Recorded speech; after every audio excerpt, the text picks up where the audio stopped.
So welcome back in the new video. So now in this video we are going to talk about the new economic changes जो कि 1991 में एक new economic policy form की गई थी। इस economic policy में क्या चीजें चेंज की गई थी और कुछ गवर्नमेंट की चेंज पॉलिसी जो कि चेंज की गई थी for economy development in comparison to the international business या फिर फॉरेन बिजनेस की फॉर्म में बात करें तो देखो सबसे पहला जो एक न्यू इकोनॉमिक पॉलिसी आई थी 1991 में, उसमें एक पॉइंट आया था liberalisation.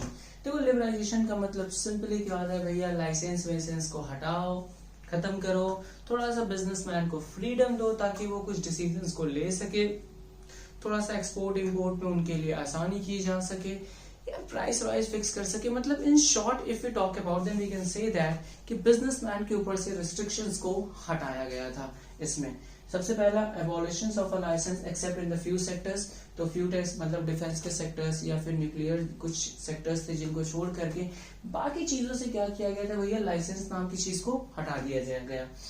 No restrictions on the movement of goods and services, मतलब कि फ्रीली एक जो बिजनेसमैन है वो अपने गुड्स को मूव कर सकता था एक जगह से दूसरी जगह पे without government interfere. Freedom of fixing the price, यानी कि बिजनेसमैन फ्री है गुड्स की प्राइस को फिक्स करने के लिए। Simplifying the steps for the import and export, यानी कि एक्सपोर्ट एंड इंपोर्ट के लिए जो भी स्टेप्स या जो प्रोसेस यूज किए जाते हैं या जो फॉर्मेलिटीज होता था पेपर वर्क, उसको थोड़ा सा सिंप्लीफाई किया गया, मतलब सिंपल किया गया। Remove of an unnecessary controls and the restrictions on the business, यानी बिजनेसमैन के ऊपर से जो भी अननेसेसरी के रिस्ट्रिक्शंस होते थे वो गवर्नमेंट ने रिमूव कर दिया। और freedom in deciding the scale of a business, यानी कि बिजनेसमैन को फ्रीडम दी गई कि भाई आप ये डिसाइड कर सकते हो कि आपको सेल्स को बढ़ाना है या घटाना है, मतलब सिंपली एक्सपेंशन और contraction.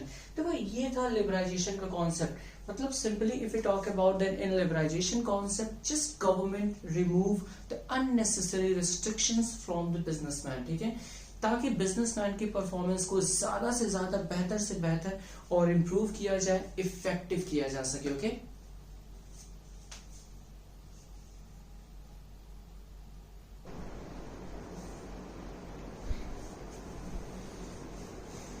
Okay now let's talk about this second,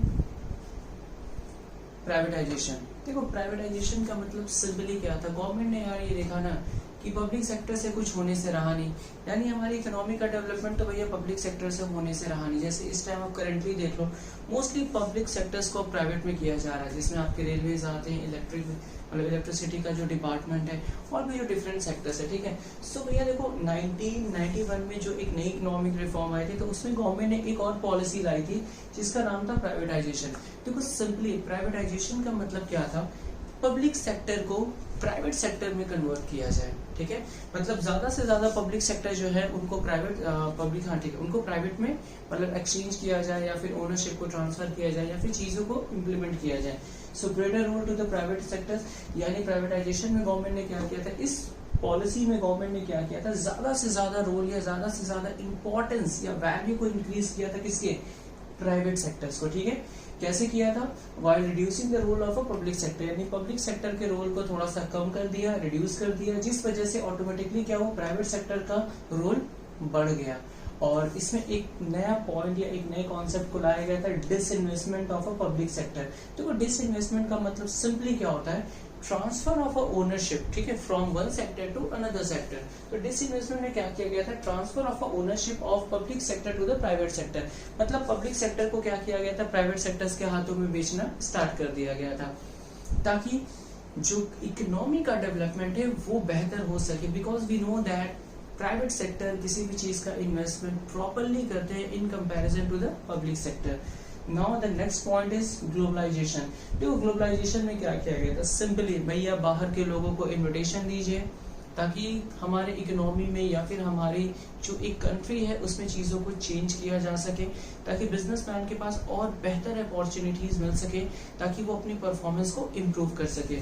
so globalisation में क्या किया गया था, पहला remove from the restrictions from the import of a capital goods, यानी गवर्नमेंट ने क्या किया था, जो कैपिटल गुड्स के इंपोर्ट होते थे, राइट, एक्सपोर्ट इंपोर्ट, इंपोर्ट का मतलब जो खरीदने की चीजें होती है, ठीक है। तो सिंपल सी बात है, गवर्नमेंट ने क्या किया, बिजनेसमैन के ऊपर से कई रिस्ट्रिक्शंस को हटा दिया गया। मतलब भैया आप फ्रीली जो है आप बाहर से कैपिटल गुड्स को ला सकते हो।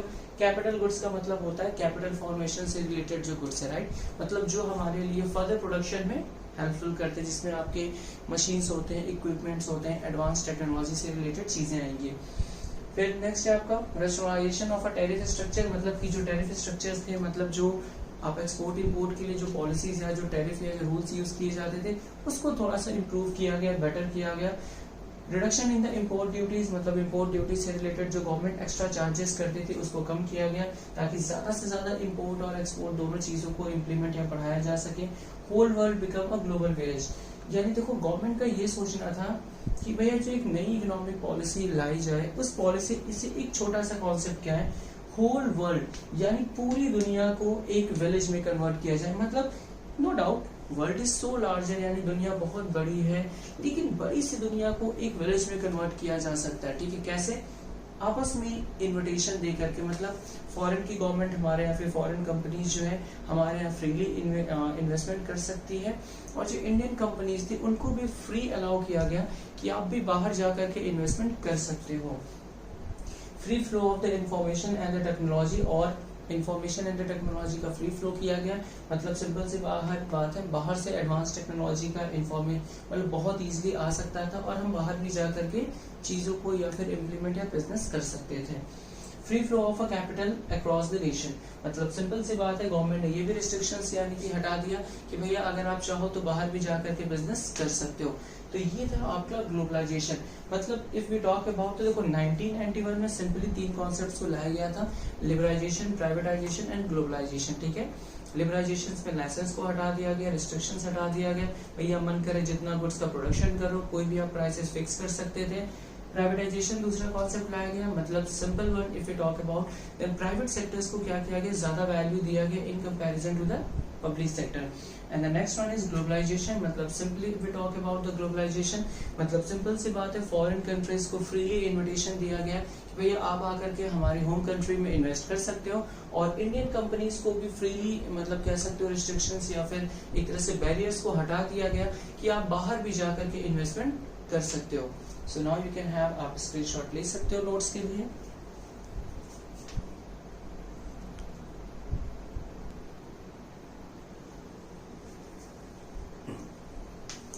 Okay, so now let's talk about that whatever the यानी कि impacts क्या क्या पड़े थे हमारे इंडियन इकोनॉमी में या फिर हमारे डोमेस्टिक कंट्री के जो बिजनेस थे या जो बिजनेसमैन थे, ठीक है। Simply impact of the changes in economic policy on the business, यानी सिंपल सी बात है, ये जो 3 सेक्टर्स या फिर जो 3 फॉर्म लाए गए थे, प्राइवेटाइजेशन, लिबरलाइजेशन, ग्लोबलाइजेशन, जो कि एक नई economic policy, new economic policy 1991 में लाया गया। तो देखो इन 3 फैक्टर्स की वजह से, राइट, हमारे डोमेस्टिक कंट्री पे क्या इफेक्ट पड़ा। डोमेस्टिक कंट्री पे मतलब बिजनेसमैन, यानी जो हमारे इंडियन बिजनेसमैन थे उनके ऊपर क्या इफेक्ट पड़ा। सबसे पहला, increasing the competition, as we know that globalisation की वजह से क्या हुआ, MNCs यानी मल्टीनेशनल कॉर्पोरेशंस, यानी जो MNCs थे उनका हमारी कंपनी में वेलकम हुआ, हमारी कंट्री में वेलकम हुआ, जिस वजह से कंपटीशन इंक्रीज हो गया, ठीक है। सो देखो ये जो ब्रैकेट्स में लिखे गए वर्ड्स है ये आपको समझाना है इसके अंदर, okay. So simply you can say that there is an increase in the competition due to MNCs, okay, यानी कि हमारे डोमेस्टिक कंट्री के जितने भी बिजनेसमैन थे, यानी कि जो हमारे इंडियन इकोनॉमी में जो भी प्रोड्यूसर्स या बिजनेसमैन थे उनके लिए कंपटीशन बढ़ गया due to the MNCs। More demanding customer, यानी surplus of product from the competition या फिर कॉम्पिटिटर। अब देखो सिंपल सी बात है यार, जब कॉम्पिटिटर्स अधिक होंगे तो प्रोडक्ट के वेरिएंट्स या फिर वेराइटीज भी हमारे पास अधिक होगी, जिस वजह से हमारी डिमांड बढ़ जाएगी, ठीक है। बिकॉज वी नो दैट अगर हमारे पास ज्यादा प्रोडक्ट होगा देन ऑब्वियसली सी बात है डिमांड भी प्रोडक्ट की बढ़ेगी। रैपिड चेंजिंग टेक्नोलॉजी एनवायरमेंट, अब देखो सबसे अच्छा फायदा आप कह सकते हो कि ये फैक्टर था, क्योंकि जब MNCs आने लगे, यानी कि जब फॉरेन कॉम्पिटिटर्स या फॉरेन बिजनेसमैन हमारे इंडियन इकोनॉमी में इंटरफेयर करने लगे, तो इससे देखो फायदा क्या हुआ क्या थोड़ा हमें बेटर टेक्नोलॉजी मिलने लगी, राइट, यानी एडवांस टेक्नोलॉजी हमें मिलने लगी जो कि फॉरेन से मतलब हमें मिलने लगा। So world class competition starts through the global competition. देखो सिंपल सी बात है, टेक्नोलॉजिकल इन्वायरमेंट का मतलब है या चेंजेस, यानी कि देखो वर्ल्ड क्लास कंपटीशन यानी बाहर से जो बेटर से बेटर जो एडवांस्ड कंपनीज थी जिनके पास बेटर टेक्नोलॉजी है वो अपनी टेक्नोलॉजी के साथ हमारी कंट्री में इंटर किए, जिस वजह से हमें कुछ बेटर टेक्नोलॉजी भी मिली, जिस वजह से हमारी जो वर्ल्ड कह रहे हैं ऑड या ओल्ड जो टेक्नोलॉजी थी वो नई टेक्नोलॉजी में चेंज होने लगी। नेसेसिटी फॉर द चेंज, यानी कि जरूरत या फिर बहुत जरूरी भी था चेंज करने की। Follow the stable policy but now modifying their policy. जैसे भैया कंपटीशन था नहीं तो हमारे इंडियन प्रोड्यूसर्स क्या करते थे, वही घिसी पिटी पॉलिसी को लेकर के चले आ रहे थे। अब एमएनसीज आ गई हैं भैया हमारे यहाँ, तो थोड़ी सी अपनी पॉलिसी को मॉडिफाई करो, चेंज करो। तो सिंपल सी बात है, जो ओल्ड पॉलिसीज थी उसको चेंज किया गया, या हमारे जो इंडियन कॉम्पिटिटर्स थे उन्होंने अपनी ओल्ड पॉलिसी को चेंज करके now they are modifying their policies according to the current situation. Need for the developing human resource. अब देखो सबसे अच्छी चीज क्या हुई, सिंपल सी बात है, जब बेटर टेक्नोलॉजी आने लगी, कंपटीशन हुआ, थोड़े से रिस्ट्रिक्शंस को हटा दिए गए, तो देखो अब हमारे कंपनी में यानी कि जो इंडियन कंपनीज थी वो उन वर्कर्स की डिमांड करने लगी जिनके पास प्रॉपर ट्रेनिंग हो, नॉलेज हो, एजुकेशन हो। सो peoples with the higher competitive skills and the training। so simple सी बात है, need for the developing the human resource, यानी हमारे जो ह्यूमन रिसोर्स यानी जो लेबर है उनको चेंज किया गया। कैसे किया गया, while providing the higher education और the skills, ओके, ट्रेनिंग के थ्रू इम्प्रूव की गई उनकी वर्किंग स्किल्स को।